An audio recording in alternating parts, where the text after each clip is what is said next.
I implore you to hear me, because I'm not going to speak like them. I'm going to talk on the heart of the matter. And it is a good matter that I indict you to. And this isn't a political agenda, none of that shit. I'll just get to the point. I speak about your mothers, your sons, and your daughters as mothers, and your sons as fathers. I speak to that which Christ spoke of. Our founders, Jefferson, Washington, Madison, Franklin, spoke of. Them that got you here. Matthew, Mark, Luke, John, Paul, Peter, Isaiah, Abraham, David, Moses, Jacob's blessing to Israel, Laban teaching Jacob the blessing that he held on to become Israel. I speak to Abram's fathers. Blessed are you, and bless anybody that blesses you, and curse anybody that curseth you, fathers. And I speak to Abraham's fathers of nations. Blessed are you, and blessed anyone that blesses you, and curse anyone that curseth you. As it was, it is, and so it shall be. God doesn't need a man more. But if you wish to have righteousness done on this earth, he does need a man. Because the whole point of earth is man, to rule it. Every man, each and every man. John the Baptist did not follow after Christ in the flesh. He did in spirit, by the Spirit of truth. As Christ said, we worship God in spirit and in truth. And God does seek such to worship him. And we know who we serve. It is the God of truth. And by spirit and truth has he taught every father the covenant, the oath, the care of the daughters, the pillars that Laban and Jacob eat on, the pillars that Abraham and Jacob and Isaac and Joseph, all them set up. Your commands, your Bill of Rights. Your wife, the mother to your kids, your mothers.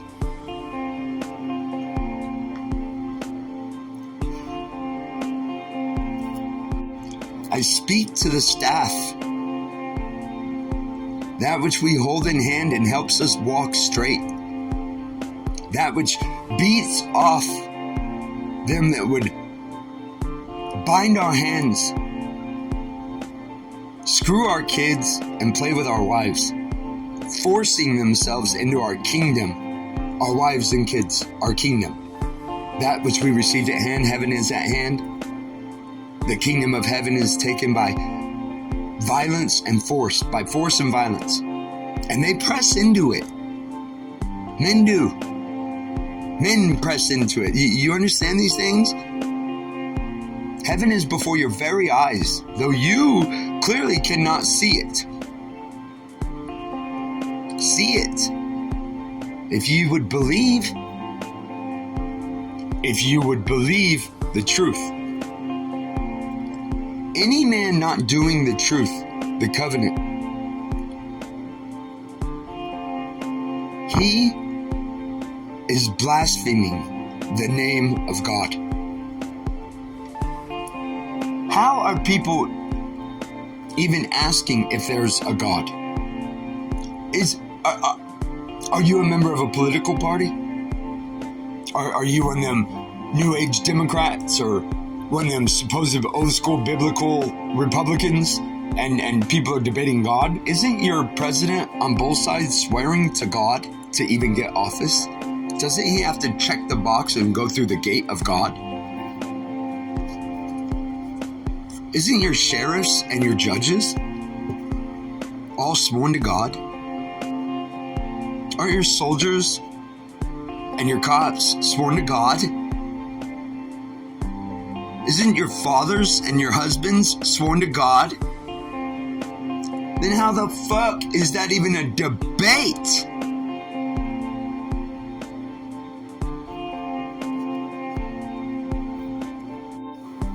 It must not be so. It must not be so.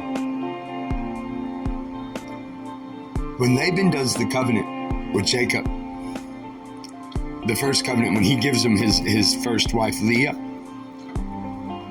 Jacob thought he was working 7 years for Rachel.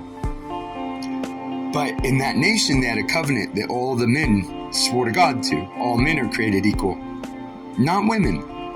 They're more value than us. We're not equal to them. That's why they stand in the presence of the Lord. That's why Jesus kneels down in the dust and they go out from eldest to youngest, because they stayed standing up. And then he rose up and said, "Where are your accusers?" She goes, "None, my Lord." He goes, "Neither do I accuse you. Go, sin no more." He did what the Father did. Go, handmaid, she's made. Go, shed blood, bearing labor pains and much pain and much sorrow. And to your husband, he will have rule over you.